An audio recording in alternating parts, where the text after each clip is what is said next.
So, so this is our chapter. This is our textbook. Okay, I believe you know that. So let me check. Okay. Yeah. Okay. So the chapter is talking about the financial analysis. Okay. So before, why I have taken much more time knowing 4 chapters, because we have to make sure assure that the numbers in financial statements is reliable. Okay, reliable numbers means that the financial statement is high quality. Yeah. So based on high quality financial statements, you can um, you can take the important numbers out of these statements to um, to manipulate and compute that to be some the important index. Okay, so like you take you you take the I mean for example, you can take one of the balance sheets and the other one from the income statement or cash flow statement. Yeah, so like so what's the that what is number, what is the index in intra the statement, uh, P, P ratio or debt ratio. Okay, debt ratio is not. You want to get the debt ratio, you can take 2 numbers from the balance sheet, and okay, yeah. So then also I have the temporary the memory to it's so hard to remember because I'm too old. Yeah. All right. So later maybe we have this case or example. So I take it to explain it in more detail. All right. So that's fine. Yeah. You just remember financial analysis. Take up at least 2 numbers to do analysis. Okay, so for investment policy, operating policy, or financial policy. Okay, so so financial analysis, the goal is to assess the performance, right? And in the context, it's study the goals and the strategy. There are two principles tools of financial analysis. As you see, the ratio analysis and the cash flow analysis. Ratio analysis involve assessing how various line items in financial statements related to one another. So, like I said, you want to you can take the debt ratio. Debt ratio, we know definitely the debt over the assets, right? Okay, so here the assessing the various line items related to one another. Cash flow analysis allows the analyst to examine the firm's liquidity and how the firm's is managing its operating, investment, and the financing cash flows.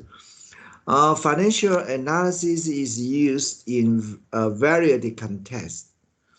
Ratio analysis of the company's present and the past performance provide information and the foundation for the making forecast of future performance. So we will discuss the later chapter 6, chapter 5, chapter 7. Yeah. So how we can use the financial analysis to do our financial forecasting. Yeah. So because forecasting about the how we use the financial analysis to forecast our the cash flow. So it's very useful in company valuation. Okay, it's very useful in credit evaluation and financial distress prediction and security analysis and mergers and acquisition analysis. Okay, so the foundation of the financial analysis. Okay, so you can based on this and to do many kinds of variations. Okay, all right, so the ratio analysis. So the value of firms determined by its profitability and growth, right? Okay, so here profitability and growth drive from value, right? So let me show okay, so you remember, so before I derive the price P. Okay, so this one here P. Okay, P. Okay, P. Okay, and if we simply we assume just the one investing period. So here is P0, here is P1, right? Okay, P1 means that you don't want to hold the stock and you sell it to another investors and get a P1. So that's your capital gain. So and before selling the stock to another investor, you also can get the dividends from company, right? So here's the P1, right? Okay, so we can say the current price can be rewrite as the D1 plus the P1, right? Okay, so we use the adjustable risk rate. Okay, R. Okay, R. Here R is not risk-free. It's not risk-free rate. Okay, it is the adjustable. Okay, risk R is risk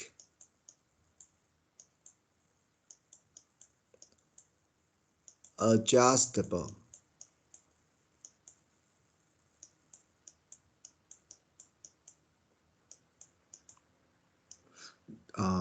Discount rate. Okay, discount rate.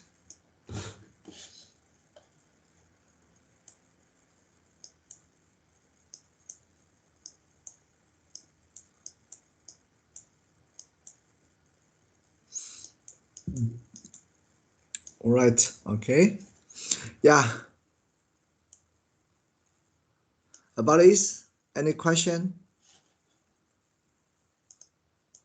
Hello. About this, any question? No, right? Okay. So this is our current price P0, and we can use the D1, P1, and the risk adjustable discount rate to decide the current price P0. Okay. So by induction, P1, can we use the D2 and the P2 or 1 over 1 plus R? Okay, so here P1, you extend your imaginary thinkings and think the P1 as the P2 and the D2 and the risk adjustable discount rate. Okay, so the situation is here, P1 here. Okay, P1 here, right? So okay, imagine as this kind of situation. So P1, imagine as you extend holding into 2 period, and you will sell the stock at the period 2, not at period 1. So you get, okay, the price, at period 1, the stock price P1, okay, you here it should be equal to the P2, okay, and before that you can receive the D2, okay, right? Okay, about my induction, you have any question?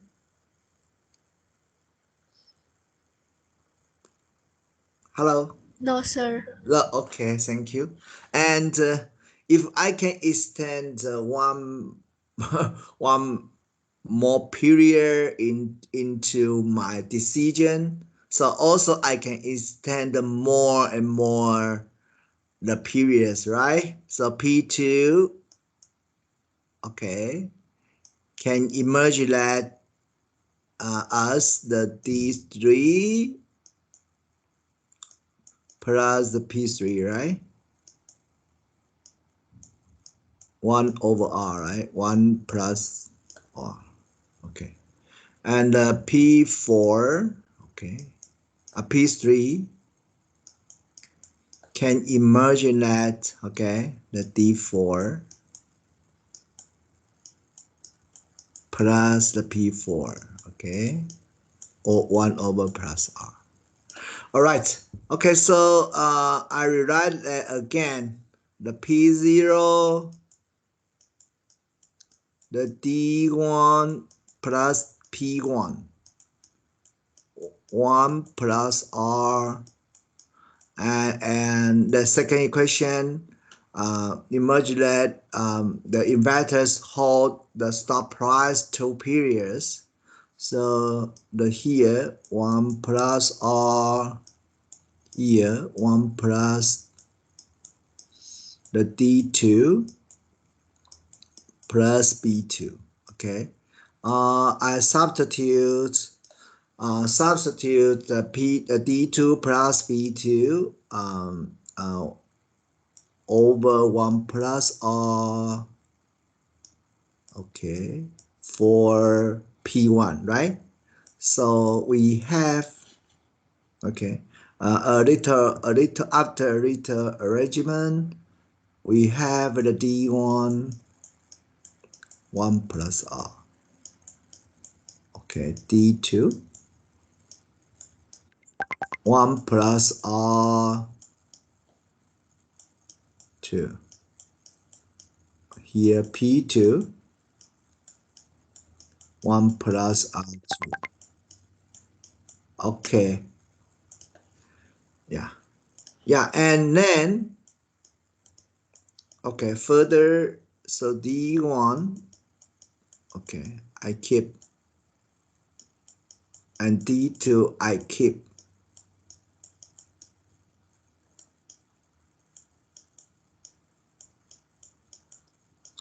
The P2 can I use the standard logic and emerge that as we continue to hold it until P3 period 3. Yes, it's true, right? So here P2 can be rewrite again D3 and P3.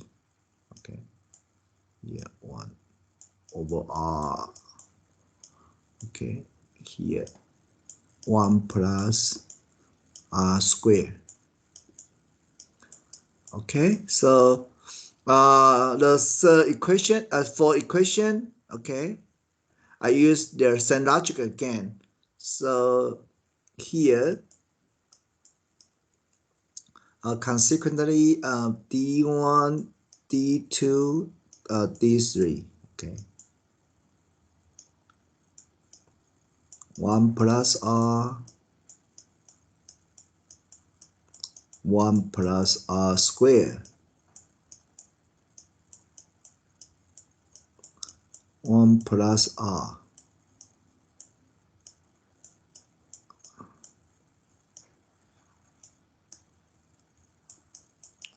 p3, okay.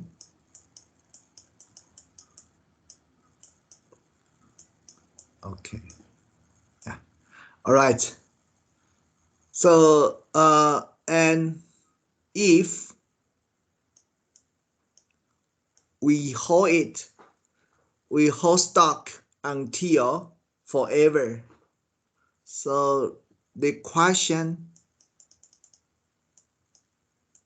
the initial question can be extended into the final question, right? The final question, we have the D1, 1 plus R,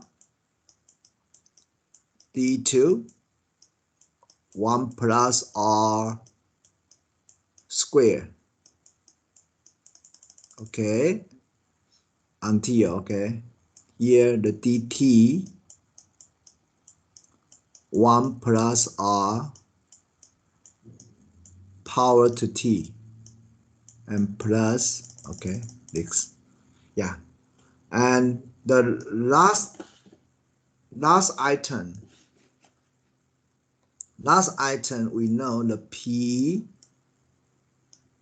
infinity, right, plus the d infinity, right, over 1 plus r infinity, right? Okay, so we know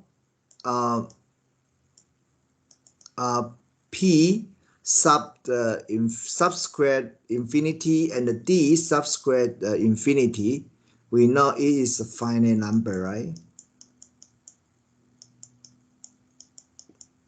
Okay, finite number.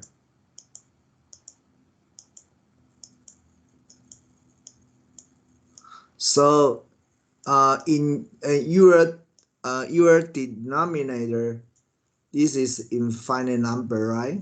Because 1 plus r in the power to infinity still infinity, right? So your denominator is the infinity, your numerator is finite.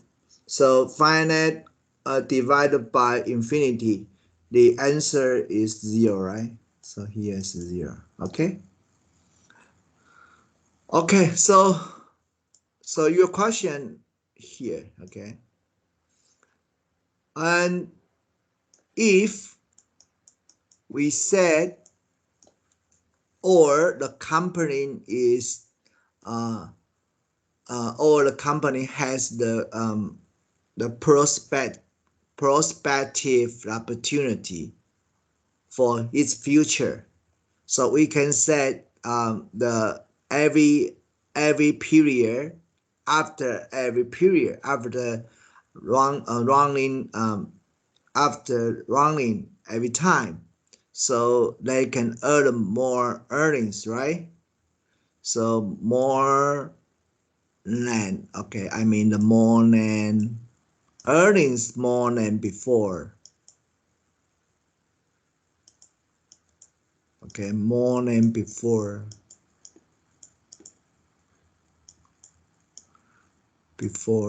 Okay, earnings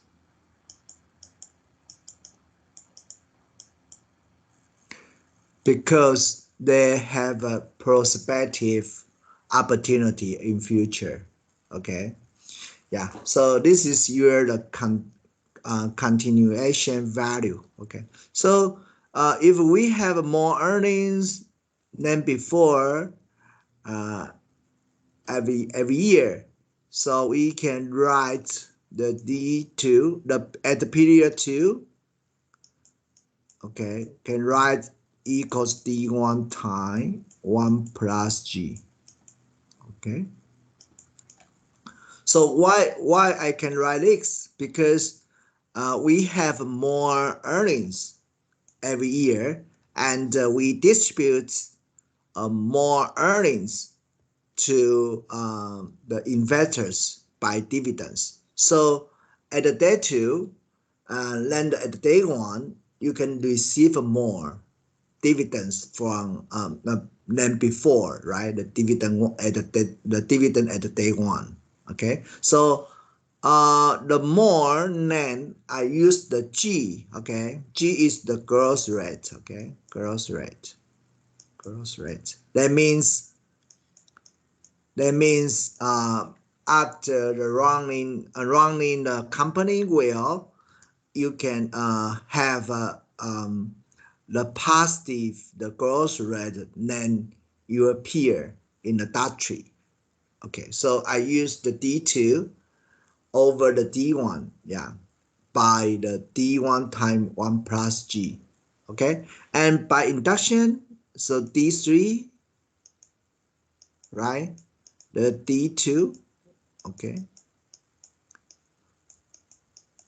after the day 2, so the D, you can at the day 3, you can receive the D2 times 1 plus G, because the growth rate continue, right? Continue to grow, right? Okay, so and this one, okay.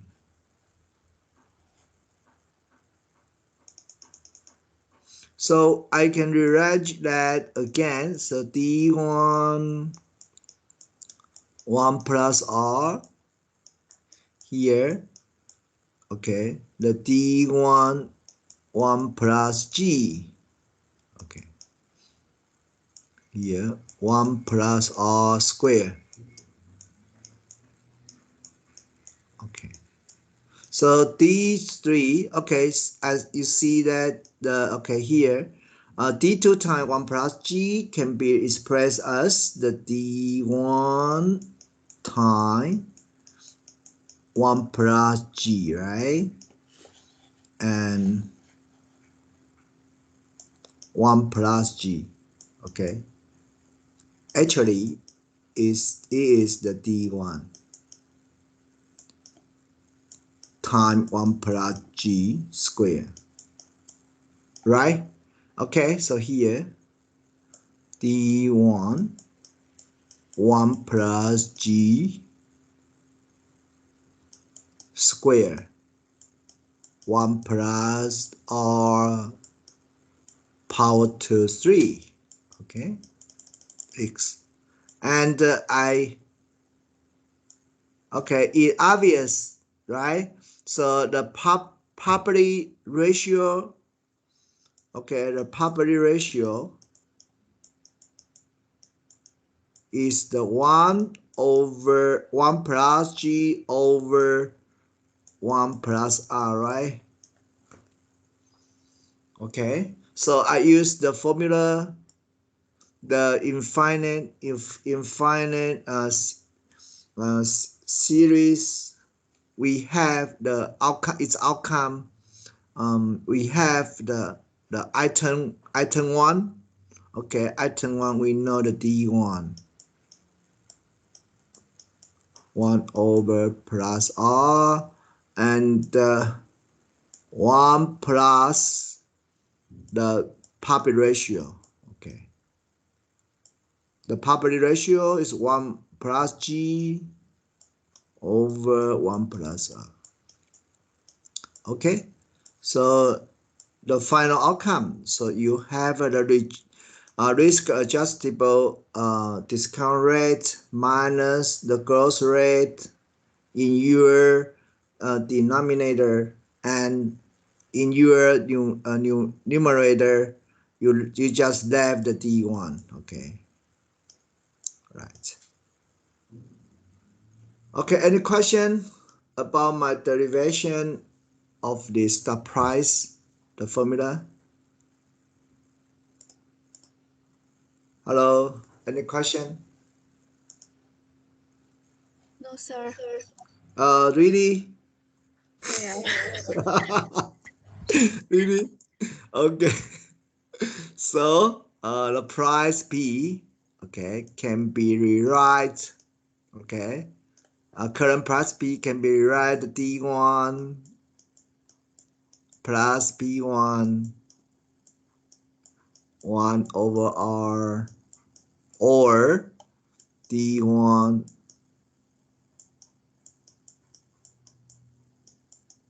D2 1 over square plus, okay, so here maybe, okay, P2 1 plus R square 2, okay, or this here the D1, okay, this one, okay. Yeah, so possible situations, right? So the first equation represent the investors hold it until period 1, they receive the dividends at day 1 and sell its stock to another investors at day 1.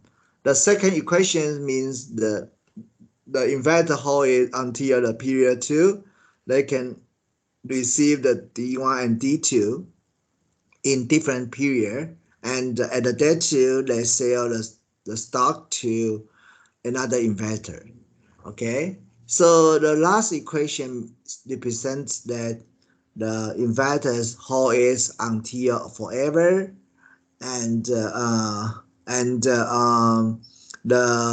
over the periods, the company, the managers run the company with the constant growth rate. Yeah, because they have a continuing prospect opportunity in their future, in company's future. Okay, they can earn more and more before. Okay, earn more and more, and create more and more the money, yeah, than before. Okay, so about my explanations to every equations, any questions?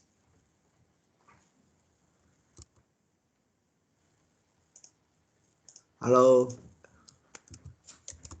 Okay, I ask some student.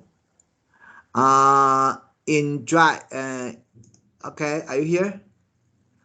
Sophie, right?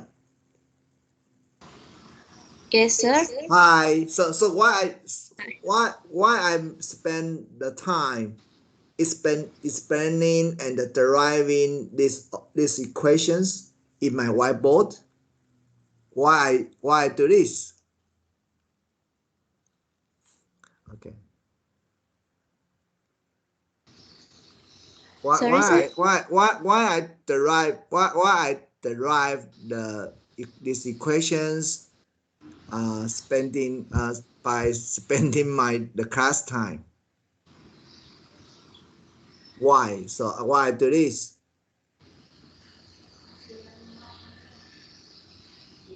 Can you know why I do this?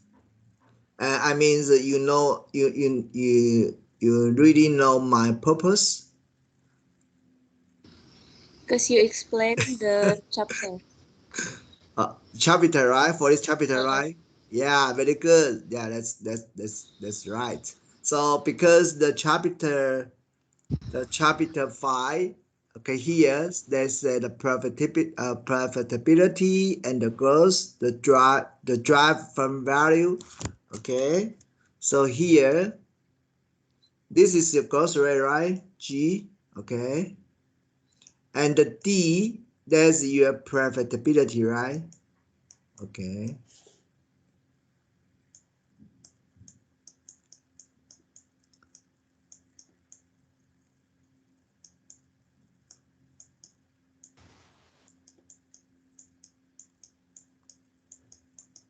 Okay, so D and G can drive the P, right? Okay, here. All right. Okay, understood? Hello. Hello, sir. Yes. Okay. Right. Okay. So subtrate, right? How I called you? Pia, just call me Pia. Fia. Okay. Okay. Fia. Okay.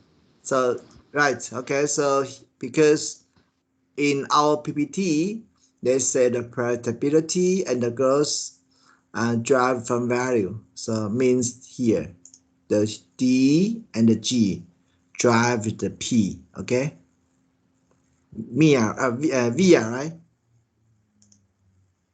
Yes, sir. Okay. Yeah. Okay. So and maybe you can say not only the profitability D1 or and G, or also the risk adjustable discount rate and can drive the fund value, can drive the P. Okay, the price. Okay, we're back to our slides. All right, so no questions. May I continue? Yes, sir. Okay, thank you.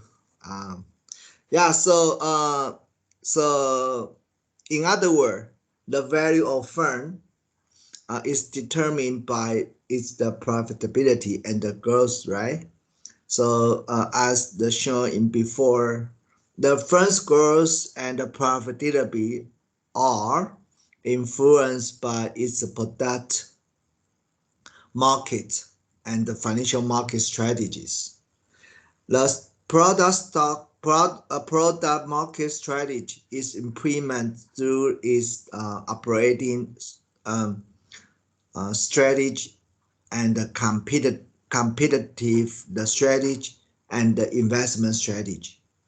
Financial market strategies are implemented through the financing and the dividends policies. Okay, so here, okay, so growth and the profitability. There are two markets, so product markets, financial markets. So product markets, you can support it can be supported by operating management and investment management. And financial markets, the strategy can support it or implemented by the financial decisions and the dividend policy. Okay, so you just the managing well revenue and the expenses, managing well the working capital and the physical assets, and managing well liability and equity, and the managing well the payout. Okay, you can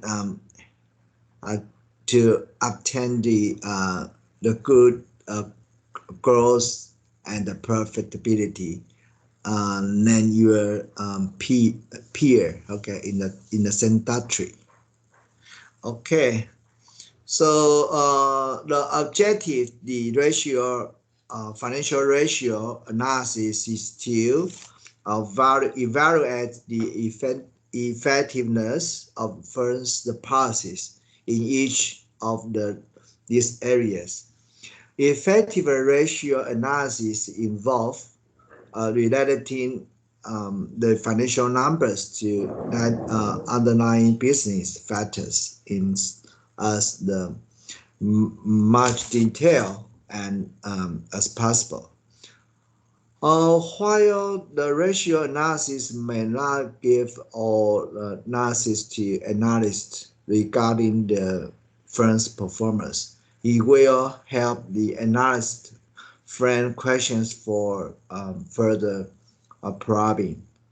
In ratio analysis, the analyst can compare ratios for the a firm over the several years. Compare the ratios for firm and other firm in the industry, which is called a cross-sectional comparison. Compare ratio to some absolute benchmark. Okay, so in time series comparison, the analyst can hold firm-specific factors constant and examine the effectiveness of firm's strategy over time. Cross-sectional comparison facilitates examining the relative performance of firms within its industry, holding industry level factors constant. For most ratios, there are no absolute benchmarks. The exceptions are measures of rates of return, which can be compared to the cost of capital associated with the investment. For example, subjected to distortions caused by accounting, the rate of return on equity can be compared to the cost of equity capital.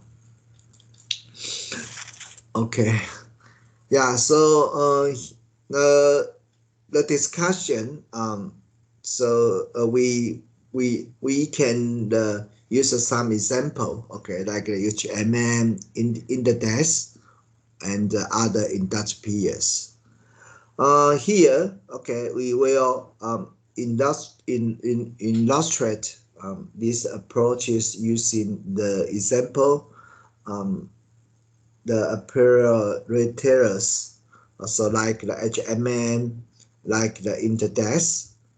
We will compare these retailers ratio from the fiscal year 2014 with their own ratios for fiscal year 2013, and with the ratio of group of competitors for the same fiscal years.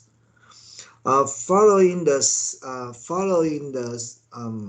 the significant drop in the growth and profitability in 2011, the HMM growth recover and its return on equity steadily improved during the years 2012 to 2014. In contrast, the Interdesk showed a declining profitability during these 3 years, 2012 to 2014.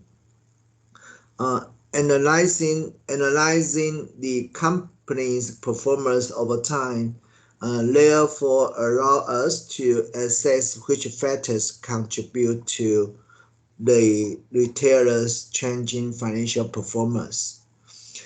Comparison HMM and Interdesk with their industry peers allow us to see the impacts of the different strategies on financial ratios. While pursuing a different competitive strategy, HMM and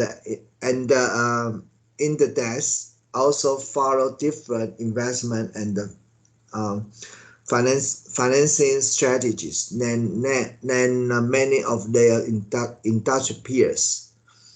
Both the retailers hold more cash and securities to finance future expansions and use less debt financing and shorter terms lease than their peers.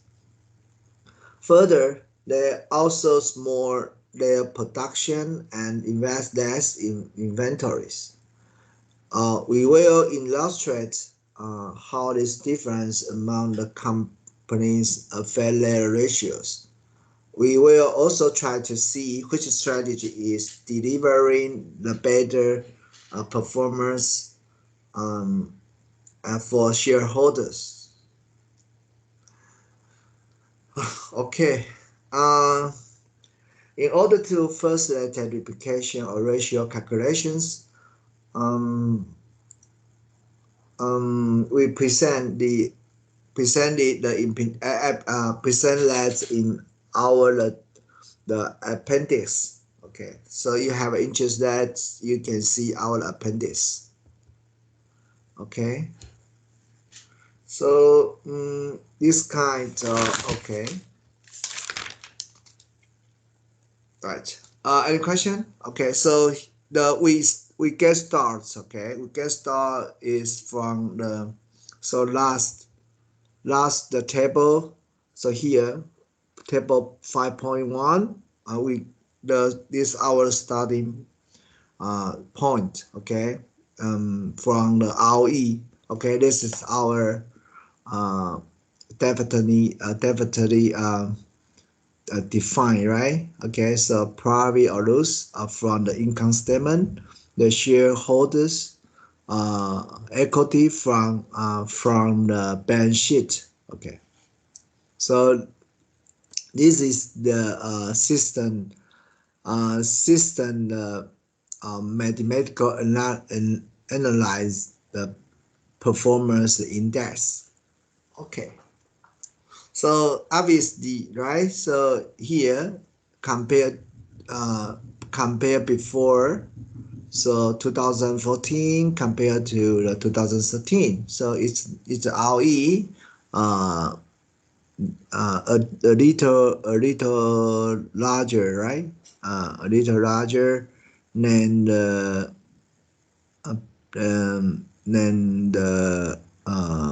last year. Okay, performance. Okay, so why we use the ROE to be our the index or comparison? So because we know the ROE is a comprehensive indicator, right, of the first performance, because it provides an indication of how well managers are employing the funds invested by the firm's shareholders to generate returns. On average, over long period, large public traded firms in Europe generate ROE in a range of 8 to 10%. Okay, so in computing ROE, one can either use the beginning equity, ending equity, or an average of two. Conceptually, the average equity is appropriate, particularly for repeatedly growing companies. Let's see their balance sheet change significantly throughout the year. However, for most companies, the computational choice make a little difference as long as the analysis is consistent. Therefore, in practice, most analysts use the ending balance sheet for simplicity. These comments apply to all ratios discussed at the chapter. Okay, where one of the items ratio is the floor variable, and the other item is the stock variable. Okay, because of its conceptual superiority throughout this chapter, we use the average balance sheet of stock variables. Okay, so the table 5, this table shows the ROE based on the reported earnings, okay, for HMM and its industry peers.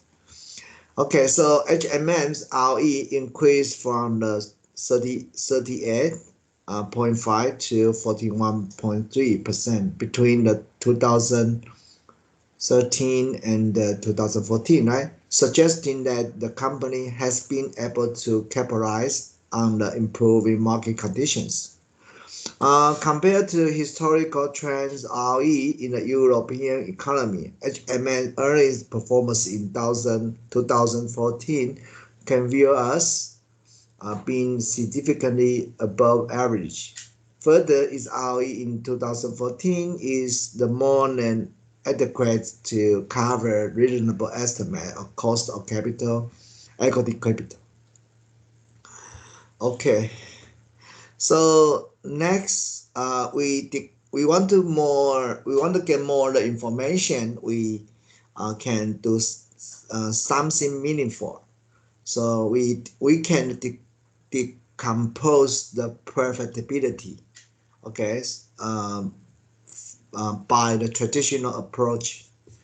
Okay, so a company's ROE is affected by two factors. Okay, obviously ROA and equity multiplier.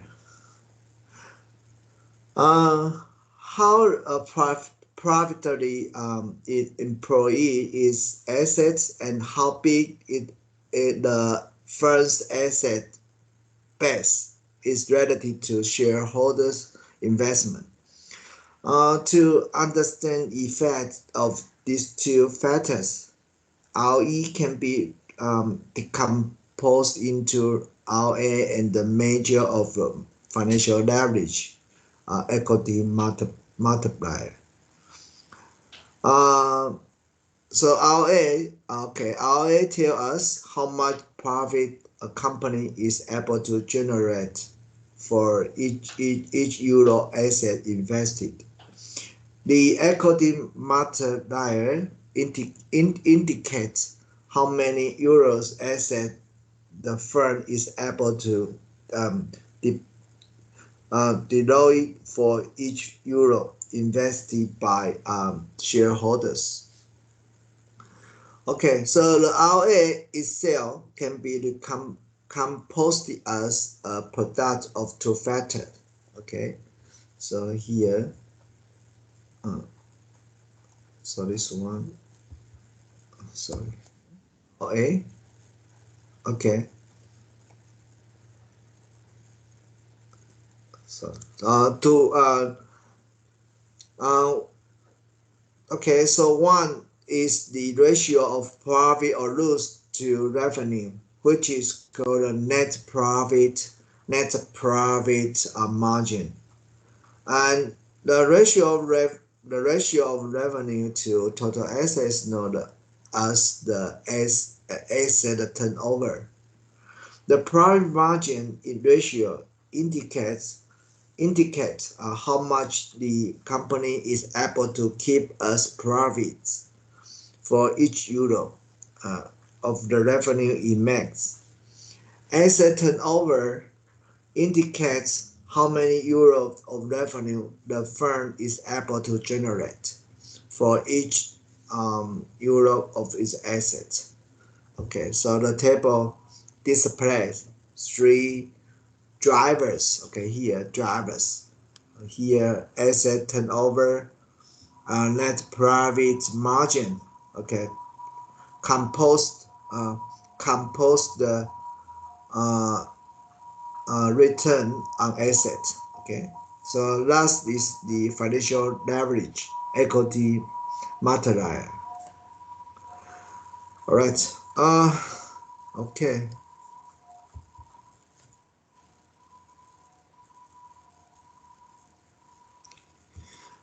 Decomposing profitability by alternative approach.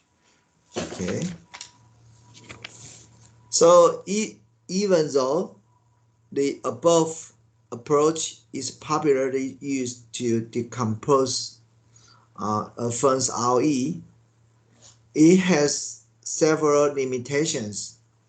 In the computation of ROA, the denominator include the assets declined by all the providers of capital to the firm, but the numerator include only the earnings available to equity holders. The assets themselves include both operating assets and investment assets, such as minority equity investment and excess cash.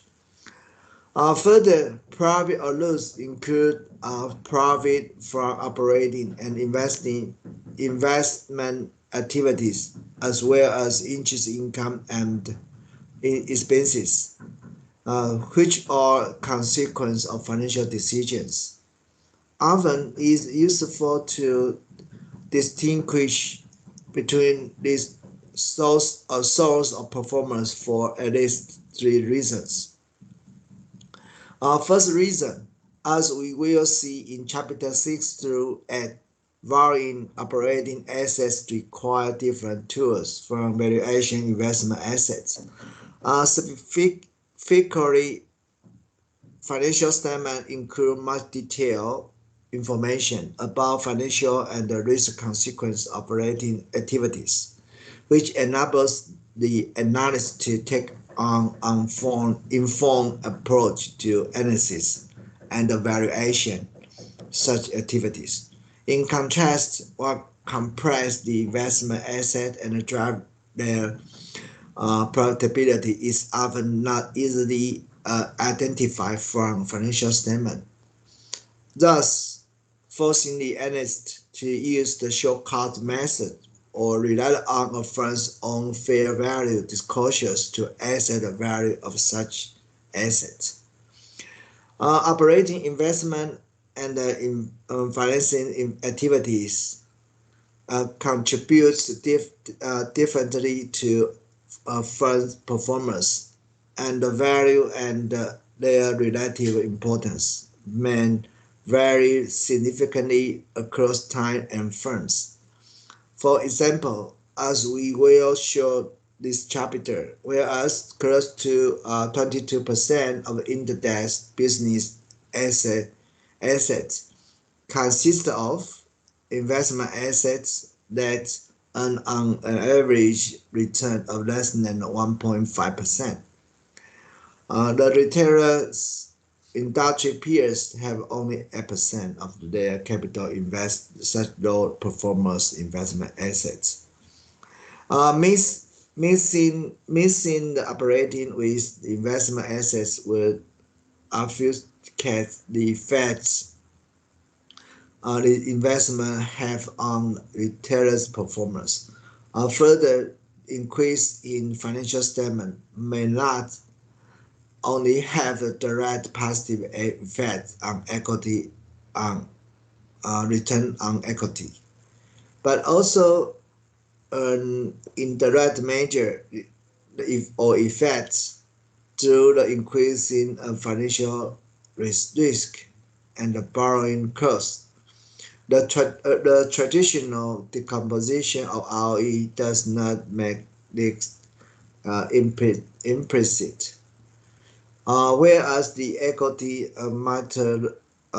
multiplier reflect the direct effect leverage. The net profit margin reflects indirect effect. Finally, the financial leverage ratio used above does not recognize the effect. The sum of liabilities are in essence non-interest bearing operating liabilities.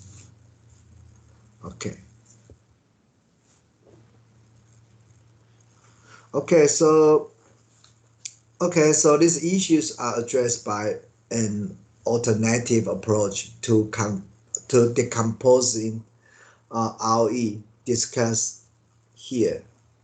Before discussing the alternative ROE decomposition approach, we needed to define some terminology used in this section as well as in the rest of chapter. Okay, so the table. Okay, so here, let me check the table. Not sure. Okay, here table. Okay, the definitions of counting items used in the ratio analysis in table 5.3. Okay, so the first item, interest expenses after tax. Okay, is a definition here. Interest expenses times 1 minus tax rate. And NIPAT is defined by the investment income plus interest income times the 1 minus tax rate. NOPAT, profit or loss, net minus net investment profit after tax plus interest expenses after tax. Balance sheet item, operating working capital. Current assets minus assets cash and cash equivalents minus current liability minus current debt and the current portion of non-current debt. Okay, so so you can read it.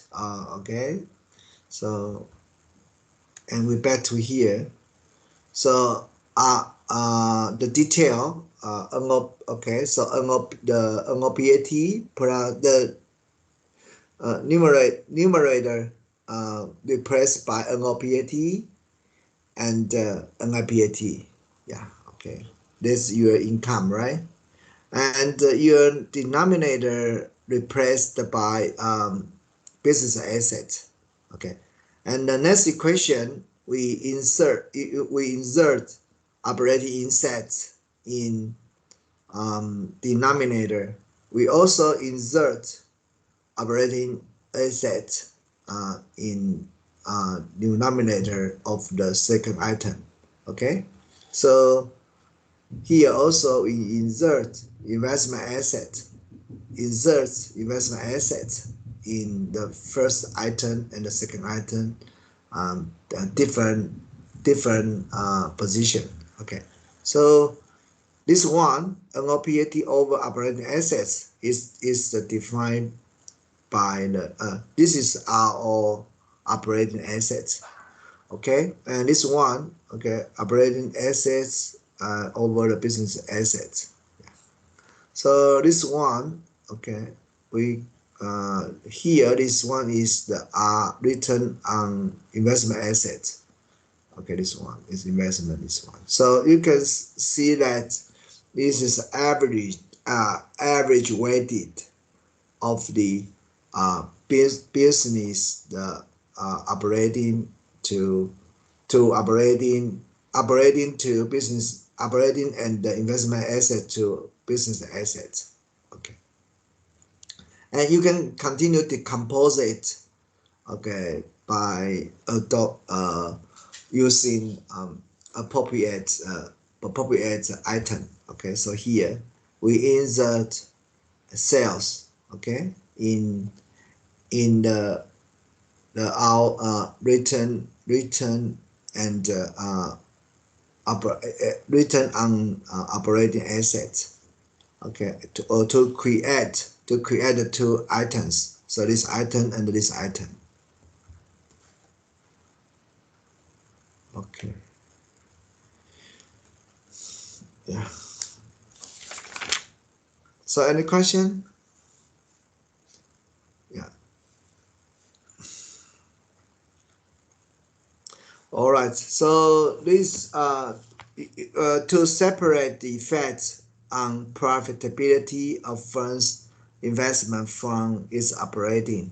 Okay, operating activity, the return on the business assets. Okay, so this equation can be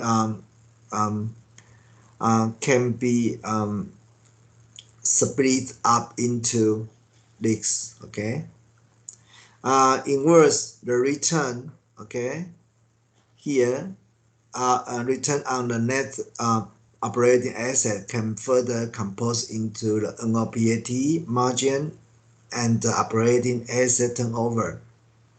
as follows. Okay, these two items. Okay, annual PAT margin, the first term. Okay, the equation is a measure of how profitable a firm's sales are from the operating perspective. Operating asset turnover, second item. The measure the extent to which a company is able to use its net operating asset to generate revenue. Okay. Table point 5.4 represents the composition of ROE for HMM, Index, and their peers. The ratio is in this table shows there can be a significant difference between ROA and the RBA. In 2014, for example, in Index, ROA was the 13.8%, while its RBA was the 18.7%. This difference between retailers' RBA and ROA can be largely attributed to the company's current operating liability, such as the trade payable and deferred tax liability, which induce the amount the net operating assets relative to the amount of the total asset. The difference between Index ROA and its return on net operating assets is even more remarkable. Its return on the net operating asset in 2014 was the 23.6%, or almost 10%. Even more, the points as indicated, we classify the assets cash flow as an investment asset. Further, Index has a large current operating liability, such as trade payable, which help finance a large proportion of company's current operating assets. At 23.6%, Index return on net operating asset is significantly larger than HMM's return on the net operating assets, 19.2%. This superior operating performance index would have been obscured by using the simple ROA measure. This shows for at least some firms it's important to adjust the simple ROA to take into account non-operating investment and the financial structure. The composition of return on business asset into the investment and the operating return shows that the return on the net operating asset HMM and the Index were substantially larger than their return on the business asset in 2014. This because the retailers invest 6 and 22% in low earnings investment in assets, such as the marketable securities. Although this typical liquid and low risk investment were likely need to finance firms' growth plans, the immediate effect was to reduce overall business performance. Appropriate benchmark for evaluating return on a business asset is the weighted average cost of capital and equity capital, or WACC. In the long run, the value of firms' assets is determined by where return on the business assets stand related to the norm. Moreover, over the long run and absent some barrier to competition forces, return ROA will tend to be pushed toward the average cost of capital. Since the WACC is lower than the cost of capital, equity capital, return on the business assets tend to be pushed to the level lower than that which our tends.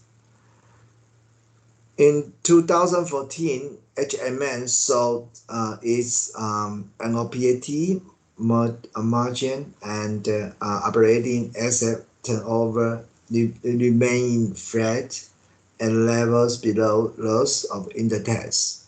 HM marginally lower margin is consistent with the observation that HMN has a strong focus on the low price segment of the apparel industry, and on average is asking lower premium price than the index. Index higher operating asset turnover shows that the company is able to utilize its net operating assets more efficiently than HMM, which allow index to leverage its higher margin and consequently earn a notably higher return on its net operating asset.